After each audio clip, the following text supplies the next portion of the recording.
Hi, everyone, and welcome. I'm Jasmine Enberg, a principal analyst here at eMarketer, and I'm based in LA. Thank you so much for joining us today. We are kicking things off with our keynote, Advertising in 2024, led by creators, powered by AI, and more ubiquitous than ever. Afterwards, my colleague, Evelyn Mitchell-Wolf, senior analyst, will join us for a discussion with Vitaly Pecherskiy, co-founder and CEO of StackAdapt. Let's get to it. Being an advertiser in 2024 means being exposed to what can feel like near constant whiplash. Here's just a few headlines from only the past 2 weeks that I pulled that could send anyone's head spinning. Google delays third-party cookie demise yet again. TikTok CEO says fight over ban will head to court. Meta's miss sparks fear in tech world with big earnings looming. Elon Musk clashes with Australian court over violent videos on X. Amazon's Prime Video and Netflix are crashing TV's ad-selling party. And my personal favorite, although admittedly this is from the end of last year, advertising is dead, long live advertising. With all of these headlines and reading all of these articles, it can feel impossible to cut through the noise. But if there's one thing we know for sure, it's that advertising is not dead. In fact, at eMarketer, we expect digital ad spending growth to accelerate to 12.6% in the US this year. That will bring the total amount spent on digital advertising to over $300 billion for the first time. That's largely due to improving economic conditions that have caused most industries to up their ad spending after a difficult period. It's also a growth trend that we expect will be reflected worldwide as global digital ad spending continues to steadily approach the $1 trillion mark. Speaking of global, we'll be focusing today primarily on the US. But for those of you who operate in other markets, I did want to take a moment to say that we have a lot of data spanning many different regions, including Western Europe, Latin America, and Asia Pacific. It is our job to package that data into reports and presentations that are just as valuable as this one. So if you're interested, please reach out to us. Now, some of the additional growth we're expecting in ad spending this year will come from political advertising. It's an important election year here in the US, as well as in several other markets worldwide. In fact, 2024 will be the first $10 billion plus political advertising year here in the US, and digital is driving the most growth. Because it is an election year, of course, there will be a whole host of brand safety problems and risks, from misinformation to polarized political discourse and sophisticated AI tools that threaten to or already are exacerbating it all. My colleague Paul Verna laid this out in our recent brand safety report. The TLDR is that it's a major challenge for many advertisers, as research shows that many consumers can hold brands accountable for the content that's surrounding their ads. The risk is especially high on digital channels, which will account for 77.7% of total media ad spending in the US in 2024. And that's after passing the three-quarter milestone in 2023. That is a massive shift that's happened in just about a decade. If you think back to 2014, just over a quarter of ad spending went to digital, and we didn't pass the 50% mark until 2019. Part of the shift, of course, is that consumers are simply more digital than they've ever been before. Now, this is not a groundbreaking statement by any means, but it is remarkable to see just how much time we now spend on digital channels. About 2/3 of our total media time here in the US will go to digital devices and platforms. But as we've become more digital, over the past couple of years, we've also become more difficult to reach. Now, some of that has to do with a changing privacy landscape that, of course, has severely impacted the ability of platforms to track and target users, and has also made consumers more aware of data privacy and sometimes more hesitant to share it, as you can see in the chart here on the slide. There's also questions about ad effectiveness, including some data that shows that consumers don't see much difference in the effectiveness of ads in linear TV and streaming TV advertising, for example. Now, I bet a lot of you are sitting there thinking that with all of these challenges that I've just outlined, plus the myriad of other challenges that I don't have time to get into, I've actually proven the opposite of what I said in the beginning, and that advertising is, in fact, dying. I promise you it is not, but it is changing, and we're entering a new era. And the changes that are happening today are happening at a much faster rate than the time that it took for the shift from traditional advertising to digital advertising. That's something that our Chief Content Officer, Zia Daniel-Wigder, outlined eloquently in our previous summit, and you can access that presentation on demand at emarketer.com. But today, I want to build on that presentation and explain that while, yes, the pace of change and innovation is accelerating, and that's bringing with it a lot of big new challenges for advertisers to navigate, it's also bringing pockets of new opportunities as ads become ubiquitous across platforms, creators reshape strategies, and AI powers it all. So however you look at it, whether it's through the lens of the rise of new ad networks, platforms, or formats, the first defining aspect of this new era of advertising is that ads are or will be everywhere. Again, that offers plenty of new opportunities for advertisers to reach audiences, not only where consumers are spending their time, but also sometimes in a more targeted fashion. Now, I don't have time to get into all of the shifts we're experiencing in this presentation today, but we are going to spend the next couple of minutes talking about where and how ads will show up in 2024. So according to this data that you see from Integral Ad Science, consumers were most receptive toward advertising on shopping websites. And despite what they might say about how they feel about news and social media sites and ads on those platforms, those came in a close second and third, followed by entertainment. Shopping, entertainment, and social platforms are also among the sites that have seen the most growth in ad spending over the past few years, according to our forecast, and the channels that we expect will lead the charge in 2024 as well. The growth that you see in CTV and video is partly a reflection of the fact that virtually every streaming service, including those that vowed never to introduce ads, have now introduced ad-supported tiers. That includes Netflix, for example. And it's a clear example, again, of how ads are everywhere in 2024. Still, the standout from this chart really is retail media, which we've dubbed the third wave of digital advertising, and its rise has been well documented by many of my colleagues here at eMarketer.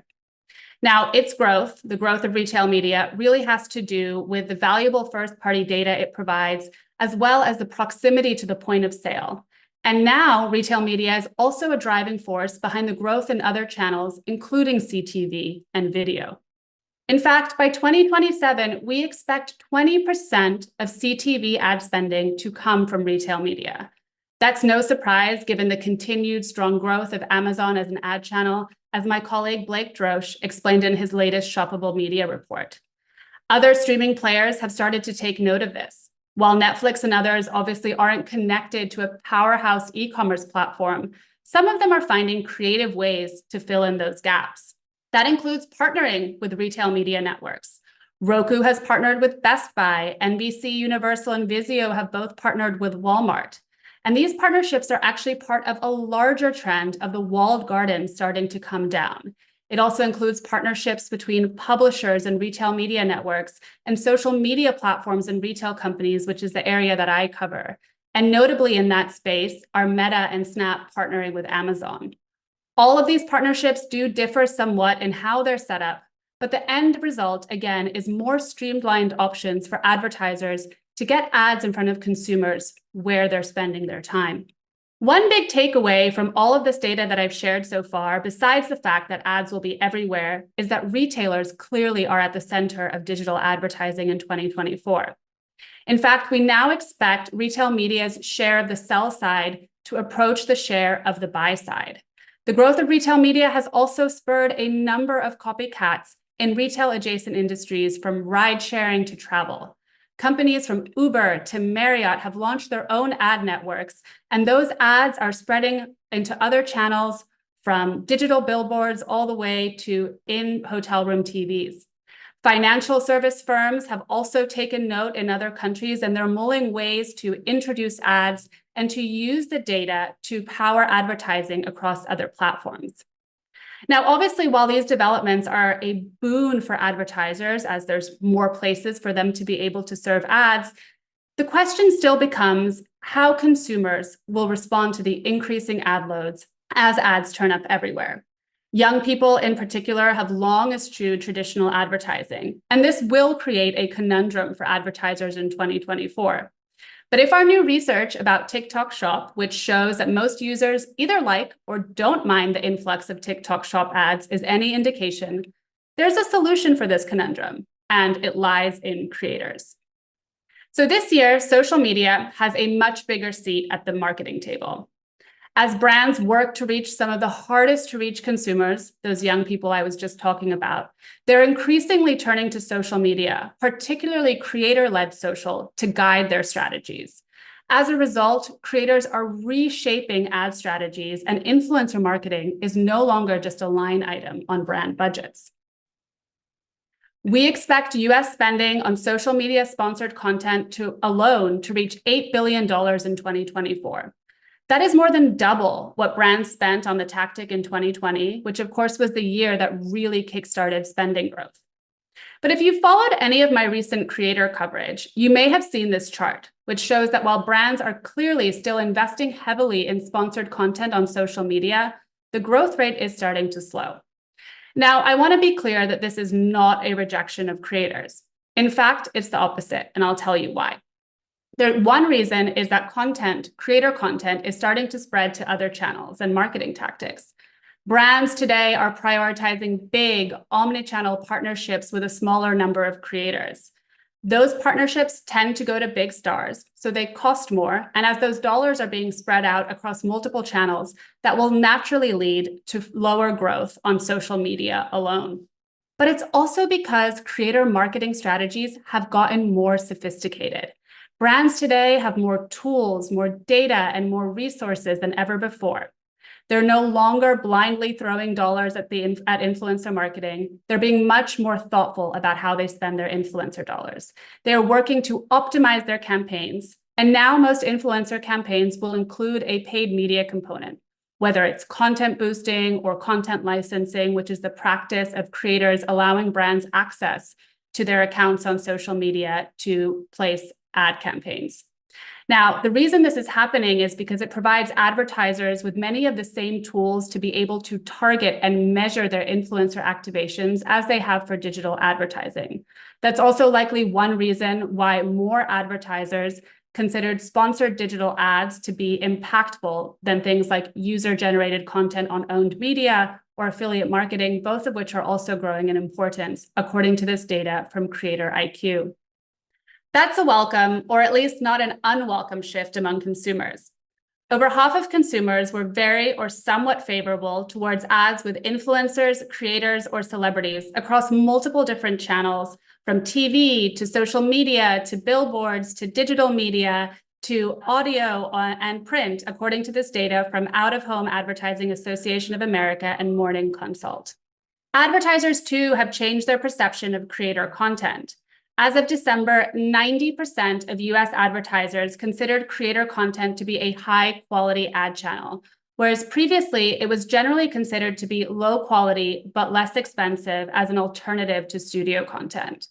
This is a welcome shift for the industry, especially as the rise in ad channels, which we talked about before, has brought the need for ad creative to an all-time high.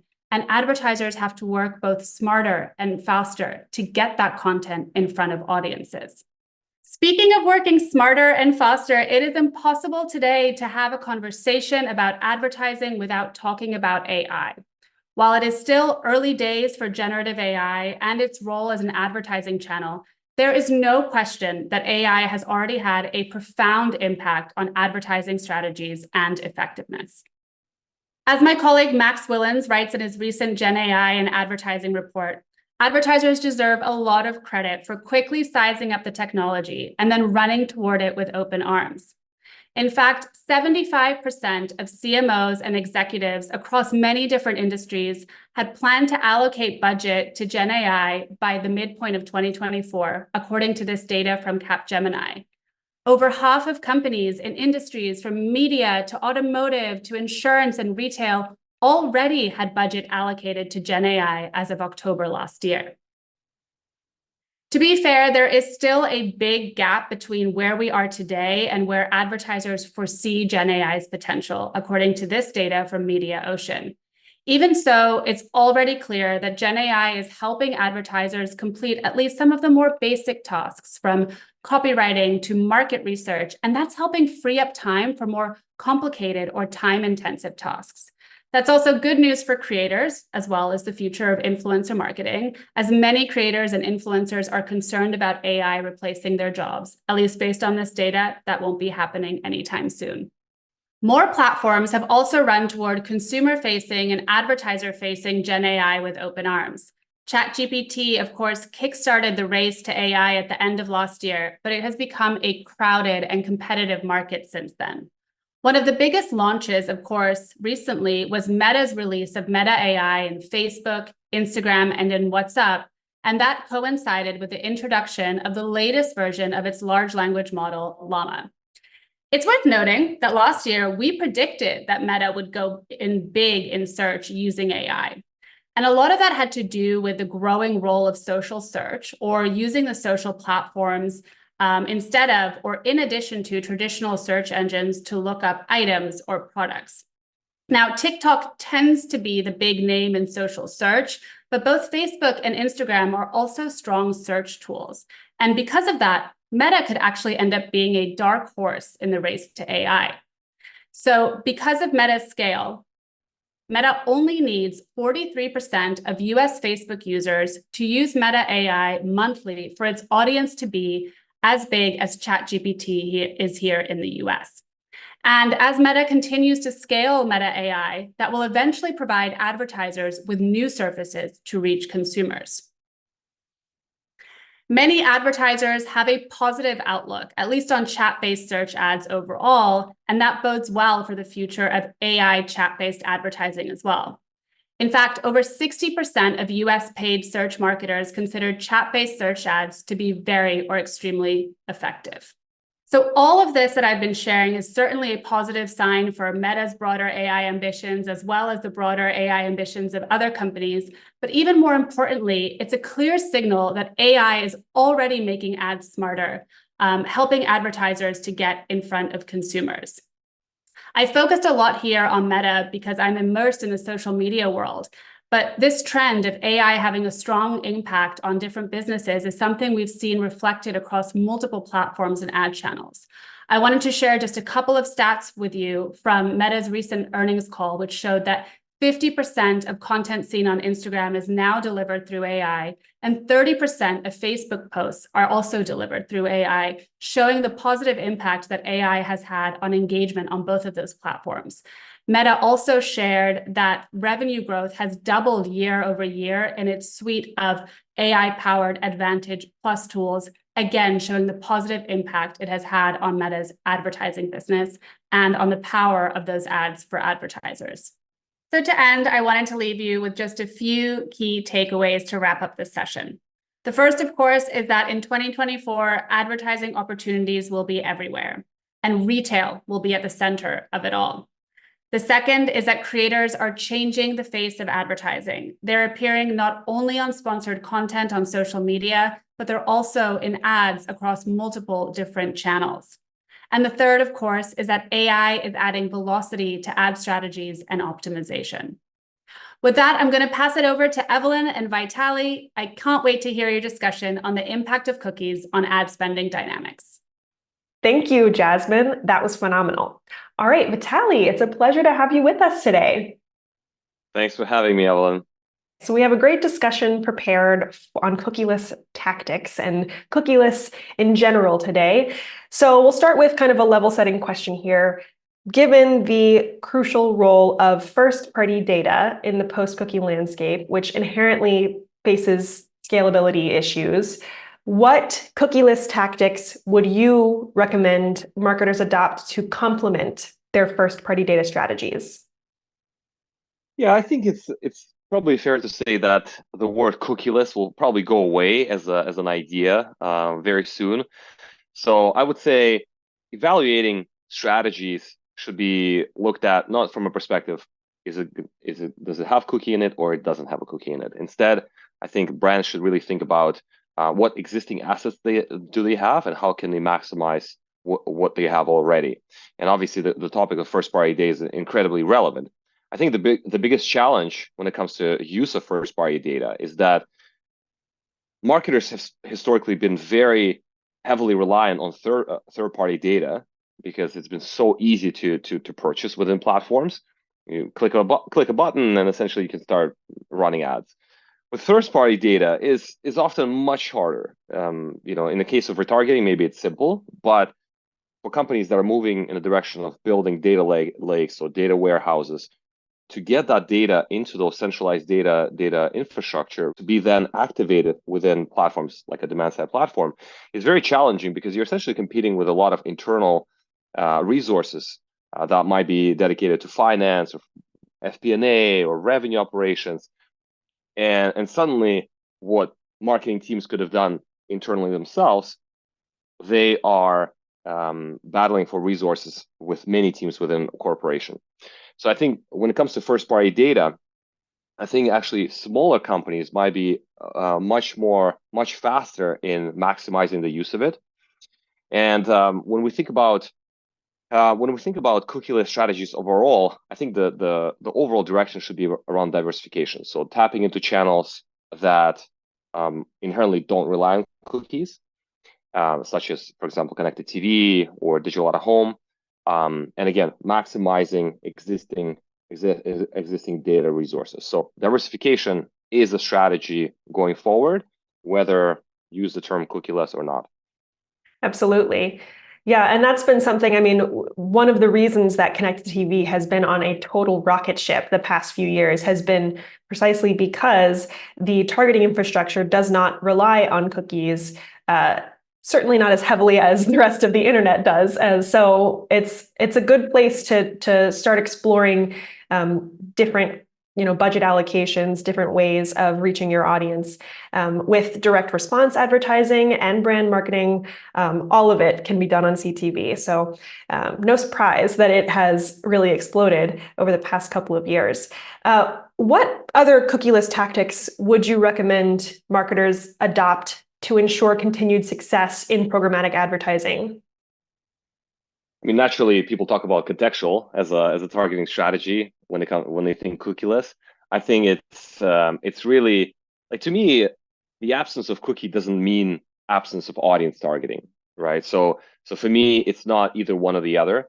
Cookieless, a lot of targeting already is done just using other identifiers, and the rise of alternative user identifiers, user IDs. Or universal IDs, they have shown that audience targeting can thrive without the use of cookie. At the same time, the natural area that people think about when they think absence of audience targeting is the contextual, and that can be very powerful because you're ultimately capturing user in the moment when they're actually consuming the content. So I think, to me, it really depends on each brand and because ultimately for some brands that level of intent when you reach them through a contextual targeting might work really, really well. Whereas for others, it's the buying behavior is perhaps more compatible with some more advanced orchestration around user or user journey. So I think, to me, it's all about segmentation of these experiments and just running them to understand how each one brands in isolation can maximize some of these strategies. I don't think there's one universal one that will work equally well for everybody. So there's so many things you can do today, and especially with proliferation of channels like connected TV and new digitally enabled channels. Like, there's just so many things a marketer can do, and in today's world, it just all comes down to experimentation. Yeah, I think there's definitely an opportunity here too, as some of us in the industry are maybe not so willingly giving up this amount of data, but whether it's happening, whether folks want it to or not, and there is an opportunity here to lean in and really get to know your audiences, maybe not rely so heavily on data that you don't really see, and understanding what works, what your goal is, who your audience is, and really what works with them, not just at the zeros and ones level, but at a person level. So we'll see that whether that areas in general is underinvested in. Yeah. If you think about where can brands make material impact to the performance of their campaigns. In my view, it's not about sort of this minutia of optimization of precise, I don't know, keywords within contextual campaign. I think a lot of it for many companies starts at a much more strategic and macro level, with understanding who is my customer and what is the message that resonates with them. And you can probably do a much more greater impact to the performance of your campaigns by just focusing on deeper understanding of your existing customer, mapping it out to where these customers spending time, what messages they respond to, and then sort of going down to sort of a more of a tactical rabbit hole to optimize, very tactical distribution of the actual message. Absolutely. Well, I think speaking of experimenting and optimization, it's a great point to segue into AI, which I'm sure if anyone is out there playing Summit Bingo, Marketing Summit Bingo, we've got you covered for the centerpiece here, AI. Of course, it's going to be mentioned. So, StackAdapt has a very deep history with AI. It was, built around and incorporated AI and machine learning into its product since the beginning. So what role do you see AI playing in the evolution? Like, where do we go from here in advertising? Yeah, for us, one of our three principles when we started the company was automation and AI. So not, in our view, not everything had to be AI. Some of it can be done through more sort of rudimentary automation processes, but it's all, at the end of the day, comes down to efficiency.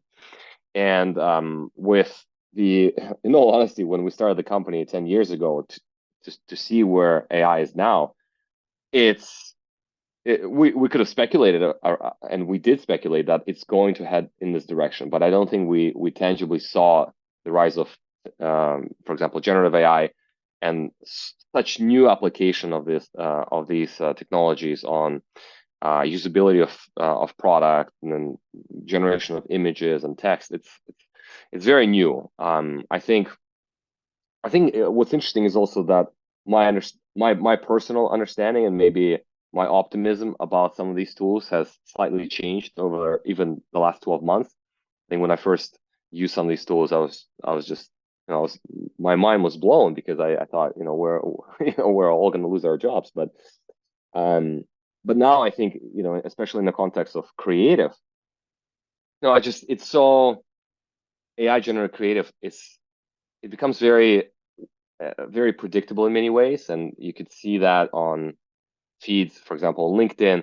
Just see creatives that are so obviously generated with AI, and I think, in my view, it kind of loses, in my eyes, some degree of credibility, because I know that it maybe took a person 10 seconds to generate this image. I don't have that level of appreciation for something that was made by a human and made something that it's just inherently less predictable.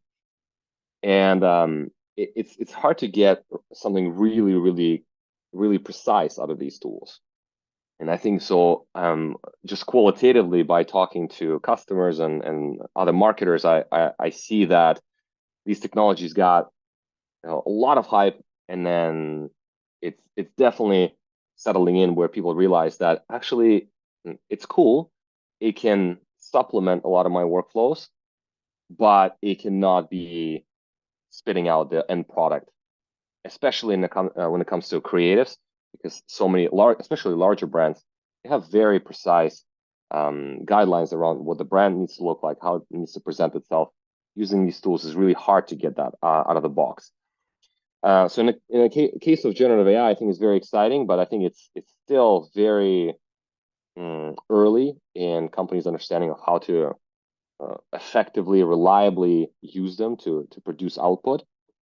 In other areas, such as predictive AI, the way AI has been used in programmatic around brand safety or price optimization, audience targeting, that's been done for years, and I think it's going to become even better by virtue of processing power becomes it's much cheaper to process more data. It's you're able to ingest more data points by that virtue, making a lot of these systems more intelligent. And I think the exciting part about specifically generative AI in the context of programmatic, it's not just some more obvious applications like creative, for example, but I think it can surface it can offer marketers more intelligent way to strategize around their campaigns. It can maybe surface unique audiences that maybe they have not thought about. It can help them create plans around specific channels or a marketing mix. This is still fairly early on, but I think there's a lot of new applications that could transform marketing, but in less obvious way that either it has been done historically using AI or these generative AI applications around creative, for example. So lots to be excited about, but we're still very early on. Yeah, definitely a period of cautious optimism, I think, for now, as we wait for, there's a lot of, even the use cases that you mentioned that will eventually be commonplace and really impactful. It's going to take some time for internal infrastructures to develop to support those kinds of use cases, and technological backend stuff has to kind of fall in line. I mean, we all know, you just mentioned with all the kind of and infrastructural issues that first-party data encounters just for activating use cases in marketing. There are also plenty of infrastructure things that have to happen to enable AI in organizations, especially large ones. A lot of human-related barriers, surprisingly. Yes. You think that you're going to throw technology and it has to be a technological issue, but a lot of the times in companies, it's more of a question of people, of aligning people around specific goals. It's about the talent that you have on the team who can actually do these, run these projects. Getting buy-in. Getting buy-in. Yeah. So it's, I would say, actually, it's more of a people problem than a technology problem at this point. You're totally right, as things often are with technology. We are humans after all, yeah. It's true.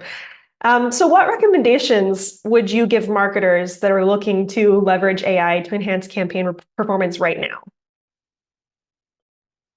I think not everything has to use AI to create value. And I think maybe it's a wrong way of thinking that, well, I'm just going to go out there and I'm just going to use AI tools to get performance. Well, I think it has to be approached from a question of what exactly am I trying to accomplish? And is AI the most effective way of doing it?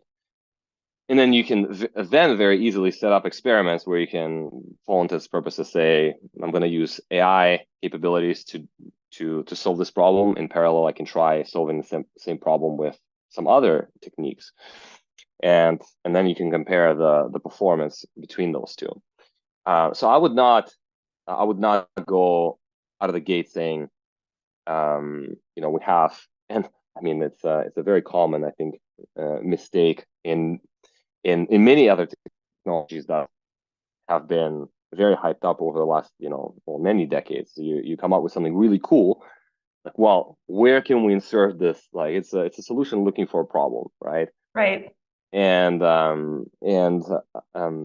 with AI, with some of these technologies, it's very capable, and I think it's not entirely wrong way of doing it, because in a case of generative AI, we have something really powerful, and naturally think like, well, where else can we insert it and see where it can create that value? And we as a company, we're trying it across so many different facets of our business, and with various degrees of success. In some areas, we're like, wow, this is just amazing, and in some areas, we're like, this is cool, but this needs a lot more discovery. But in a context of using I would say, my recommendation would be really think about like exact problem you're looking to solve, and then see if AI could be a solution. I think that's a good tip for pretty much anything. If you're evaluating a new channel, you should always make sure to start with, your brand, your campaign, your objective, making sure that it's a good fit for what you're trying to do, rather than just trying to trying to do it for the sake of, well, sometimes it's worth just trying something new for the sake of trying something new, but not always. So it's a tool to be used with intention. Yeah, well, if you think about some tactical questions or maybe problems that marketers can have, right? It's, for example, as something as trivial as goal setup. How will I actually, like, what is my objective with this specific campaign? Is it price? Is it specific placements? Is it specific measurements that I'm looking to get on from this campaign on the website? And how do you balance these metrics in relation to each other, right? And I think a lot of it, the harder part here is on just making that decision of like, how am I actually going to measure it, right? And that's something that AI cannot really help you with. Once you've decided and you say like, this is exactly how I'm going to measure, for example, performance in my campaign, how I will judge success, how I'll weight success, a number of successes that I'm tracking, then you can set up these experiments. But I think that it all starts with really trying to answer like, what do I really care about here? Absolutely. That's a question everyone should always answer always. This is a big takeaway of our conversation, I think. If you're up for it, I'd like to return to CTV. We talked about it a couple of times so far. And it's, like I mentioned before, a really fast-growing market. It's now actually larger than desktop laptop advertising, at least where programmatic is concerned. Well, where everything is concerned. Desktop laptop has been on the decline for a while. So what tips can you offer marketers that are looking to add CTV to their marketing mix to ensure that their ads are engaging and effective in that medium? I think it's all about, in my view, it's all about creative, because you have technology that seamlessly can distribute an ad onto a desktop, mobile phone, TV, but probably nothing matters more. No other channel matter more in terms of quality of creative than TV, because I think we've all grown up with seeing television advertising, so we have a level of expectation of what it needs to look like. And with sort of more traditional like desktop video advertising, I think I've seen definitely a degree of maybe carelessness when it comes to what is the video that you're using to promote your brand. And I think realizing that within TV, the level of expectation just goes up even more from the user. So it sort of puts the pressure on the marketing team to come up with something actually good.